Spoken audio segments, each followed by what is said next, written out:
Imagine waking up one day to find yourself dead. What would you do? Where would you go? According to an ancient Tibetan text, your journey is just beginning. Welcome to the mysterious world of the Tibetan Book of the Dead. For centuries, this enigmatic text has captivated scholars, spiritual seekers, and the curious alike. But what exactly is the Tibetan Book of the Dead, and why has it endured for so long? Today, we diving deep into this fascinating spiritual guide that claims to navigate the realms between life and death. The Tibetan Book of the Dead, or Bardothodal in its original language, is not actually a single book but a collection of texts. Its origins trace back to the 8th century, attributed to the legendary Indian Buddhist master Padmasambhava. However, it wasn't until the 14th century that these teachings were discovered and compiled by Karma Lingpa, a Tibetan Dharma revealer. At its core, the Tibetan Book of the Dead is a manual for both the dying and the living. It describes in vivid detail the experiences one might encounter in the bardo, the intermediate state between death and rebirth. This isn't just a morbid fascination with death.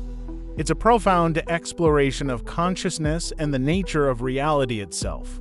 The text is divided into 3 main sections, each addressing a different stage of the bardo experience.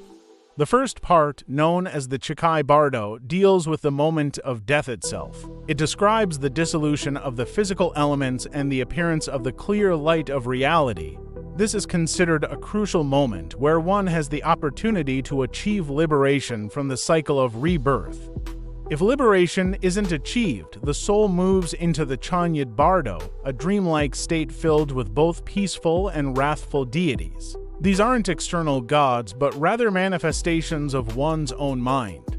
The book provides detailed instructions on how to navigate these visions, emphasizing that recognizing their true nature is key to spiritual progress. The final stage, the Sidpa Bardo, involves the process of rebirth. Here, the soul witnesses various potential future lives and must choose wisely to ensure a favorable rebirth. The text offers guidance on how to make this choice and even provides methods for closing the entrance to the womb, preventing an unwanted rebirth. What makes the Tibetan Book of the Dead truly remarkable is its practical application. In Tibetan Buddhist tradition, these texts are read aloud to the dying or recently deceased, serving as a guide through the bardo realms. It's believed that even if the physical body has ceased functioning, consciousness remains for a period, able to hear and benefit from these teachings. But the Book of the Dead isn't just for those on their deathbed. Its wisdom extends to the living, offering profound insights into the nature of mind and reality. Many of its teachings can be applied to everyday life, helping us navigate our own bardos, those transitional moments of uncertainty and change we all experience. The influence of the Tibetan Book of the Dead extends far beyond the monasteries of Tibet. It has inspired countless artists, writers, and thinkers in the West. From the psychedelic explorations of Timothy Leary to the philosophical musings of Carl Jung, its impact on modern thought is undeniable.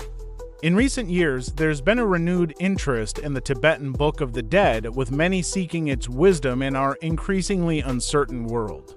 Its teachings on impermanence, the nature of mind, and the possibility of transformation resonate deeply with those grappling with existential questions. As we conclude our journey through the Tibetan Book of the Dead, we're left with a profound sense of mystery and possibility.